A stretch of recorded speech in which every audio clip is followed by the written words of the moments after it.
వేదికను అలంకరించినటువంటి పెద్దలు, కవులు, పండితులు, కళాకారులు, సరస్వతి పుత్రికలు, సాహితీ సమాఖ్య నిర్వాహకులు, ఠాగూర్ మెమోరియల్ ట్రస్ట్ నిర్వాహకులు, మరి ఈ ఉగాది పర్వదినాన ఈ సాయంకాలం వేళ ఈ కార్యక్రమానికి వేయించేసినటువంటి సాహితీ ప్రియులైనటువంటి మీ అందరికీ పేరు పేరున నా ఉగాది శుభాకాంక్షలు తెలియజేసుకుంటూ ధన్యవాదాలు తెలియజేసుకుంటున్నాను. ఈ కార్యక్రమంలో పాల్గొనే అవకాశం ఇచ్చినటువంటి సాహితీ సమాఖ్య ఠాగూర్ ట్రస్ట్ నిర్వాహకులకు కూడా మరొకసారి ధన్యవాదాలు తెలియజేస్తున్నాను. ఇందాక పంచాంగ శ్రవణం కూడా మనం చేశాము. పండితులు ఈ యొక్క ఉగాది విశిష్టతను గురించి మనకు చెప్పడం జరిగింది. భారతీయ సంస్కృతిలో ప్రతి పండుగ కూడా ఒక ప్రత్యేకమైనటువంటి ఆధ్యాత్మిక, సాంస్కృతిక, జాతీయ సందేశం ఉంటుంది. ఆ పండుగల్లో ఉగాదికి ఒక ప్రత్యేకమైనటువంటి స్థానం ఉన్నది.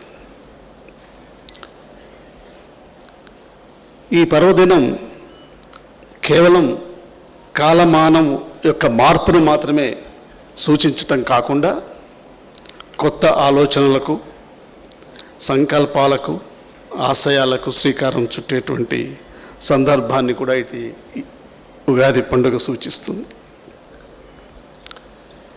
ఉగాది పచ్చడి అనేటువంటిది మన తెలుగువారి యొక్క విశిష్టమైనటువంటి ఆచారం. జీవితంలో తీపి, చేదు అనుభవాల సమ్మేళనం తెలియజేసేదే ఉగాది పచ్చడి. ఉగం అంటే నక్షత్ర గమనం. నక్షత్ర గణనంతోనే ఈ కాలాన్ని లెక్కించడం ఆరంభమైన రోజు కాబట్టి ఈ పర్వానికి ఉగాది అని పేరు. యుగం అనగా జంట. ఉత్తర దక్షిణ అయనాలు, శుక్ల బహుళ పక్షాలు, పగలు రాత్రులు, ఇలా జంటగా వచ్చేటువంటి కాల ప్రమాణాలను కలిగిన సంవత్సరం ప్రారంభమయ్యే రోజు కాబట్టి దీన్ని యుగాదిగా కూడా మనం వ్యవహరిస్తూ ఉంటాం. వసంత నవరాత్రుల పేరిట 9 రోజుల పాటు మనం శక్తి ఆరాధనని చేస్తాం. ఉగాది నుంచి శ్రీరామ వసంత పంక్షం కొనసాగుతుంది. ఉగాది నుంచి 40 రోజుల పాటు ఈ వేప పువ్వు మిశ్రమాన్ని మనం గనక స్వీకరిస్తే ఆరోగ్య సమస్యలు తొలుగుతాయని ఆయుర్వేదం చెప్తోంది. ఇకపోతే పరాభవ నామ సంవత్సరం అంటే చెప్పారు, పండితులు చెప్తున్నారు. పరాభవం అంటే సామాన్యంగా అర్థం అవమానము, ఓటమి. అయితే దీనికి విశేషార్థం రీత్యా, తాత్విక అర్థం రీత్యా ఇది ప్రతికూలమైనది కాదు. బాహ్య ప్రతికూలతలు అధిగమించి అంతరంగ శక్తి యుక్తులు పెంపొందించుకోవడం పరాభవం. సానుకూల వైఖరితో, ఆశావాహ దృక్పథంతో జీవన మార్గంలో పురోగమించడం పరాభనామ సంవత్సరం సందేశం ఇస్తోంది. అది మనం గుర్తుంచుకోవాలి, ఆ రకంగా నడుచుకోవాలి. ఒక ధర్మనిష్టతో, ఒక క్రమశిక్షణతో మనం గనక వ్యవహరిస్తే ఎటువంటి గడ్డు కాలాన్నైనా అధిగమించవచ్చు. ఒక సమాజం ఎదగటానికి సవాళ్ళు, కష్టాలు, విజయాలు అన్నీ అవసరం. వ్యక్తి నిర్మాణం ద్వారానే దేశ నిర్మాణం జరుగుతుంది. వ్యక్తిత్వ వికాసం, సేవా కార్యక్రమాలు, సమాజంలో ఐక్యత, సుహృద్భావం పెరిగే విధంగా ప్రతి పౌరుడు కూడా దృష్టిని సారించాలి. ఆ విధంగా నడుచుకోవాలి. అప్పుడు మనకు అంతా శుభమే జరుగుతుంది, సమాజంలో శాంతి ఉంటుంది. ఈ దేశం విశ్వగురు స్థానానికి చేరటానికి ఎటువంటి ఇబ్బందులు ఉండవు.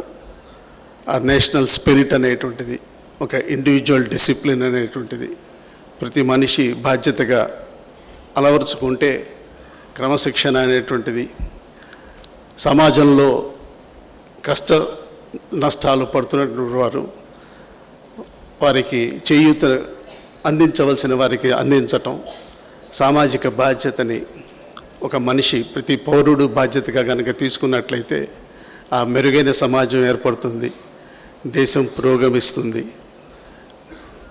ఈ ఉగాది ఒక పర్వదినం యొక్క విశిష్టత, దీనిని